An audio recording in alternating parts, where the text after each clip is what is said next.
Hello, Samara Stone here, perfectedpractice.com. Welcome to my YouTube channel. Today, we are going to be talking about things that are very specific to helping you create a private practice that you love. Listen, I have been helping therapists since 2013 to build businesses that are a real thriving, profitable, satisfying reflection of their best work in the field.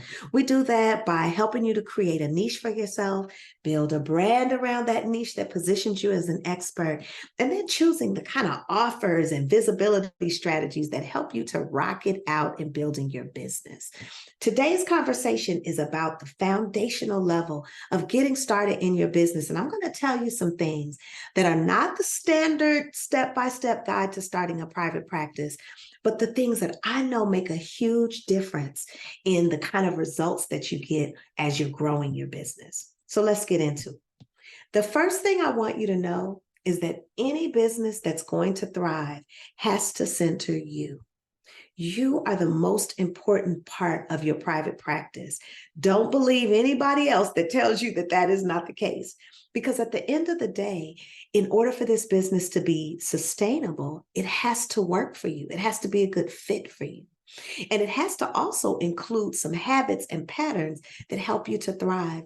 Otherwise, you are on the fast track to burnout. And that is not helpful to you or your business, right? And so let's kind of talk about how important it is for you to take good care of yourself as the foundation of centering you in your business.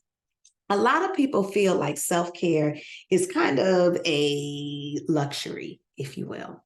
But the kind of work that we do, one that's heavy on compassion fatigue and just the holding the stress of a lot of emotional content for other folks, requires that we have a stable way to take good care of ourselves. And if you're going to add to the work that we do, the journey of entrepreneurship, all the more so. So I want you to first think about making sure that you have a clear way of like establishing some wise self-care habits that you're going to commit to consistently so that you can thrive while you're doing this work. Now, in addition to the self-care, you got to make sure that other folks are taking good care of you too. Is there a support system of folks around you that can really help you as you're moving through the challenges of building a business? It is not easy. I promise you, if building a business was simple, people would do it every day. So it's not something that's easy. I recommend that you not only have a support system of like your friends and your mama and the people that you love, but people who have been there and done that with the things that you're trying to do. They're going to be able to relate and understand the challenges that you're up against and offer you some good advice because they have experience that's relevant to what you're dealing with. So find a community of folks that actually have experience in the journey of entrepreneurship and let them be a source of support for you as you're growing.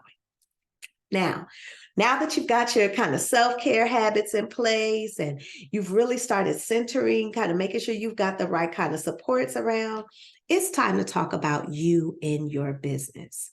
Owning your niche.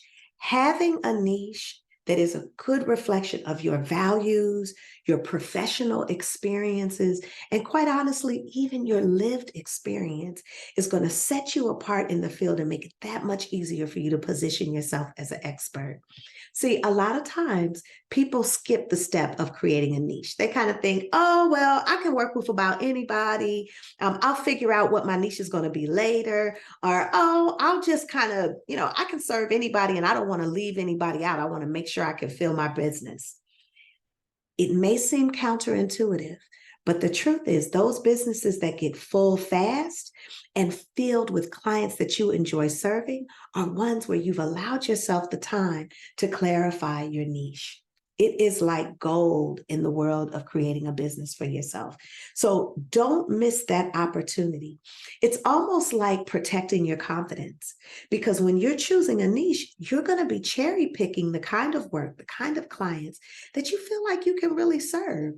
So when it's time for you to stand up and say that you are an expert in the field, you're going to be able to choose a space that you can confidently do so.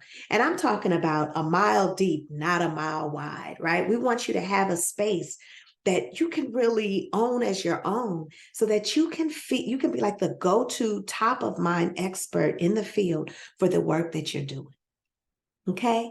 So once you've gotten some clarity about that niche that you're creating, the very next step is to start thinking about the journey of branding and marketing. You know, think of it like the niche is the spine that the rest of the brand is going to stand on, right? That niche helps you to make all the pivotal decisions about how you want to grow your business. And the brand that you create supports that niche in getting out there and communicating to those ideal clients, referral sources, partners, collaborators, all those folks that are going to pay you for what you do. Okay. So let's talk a little bit about the basics of what you need to establish yourself as a brand. You know, branding for therapists is a little bit different than what it looks like for other industries, because here we want to get the emotional tone right.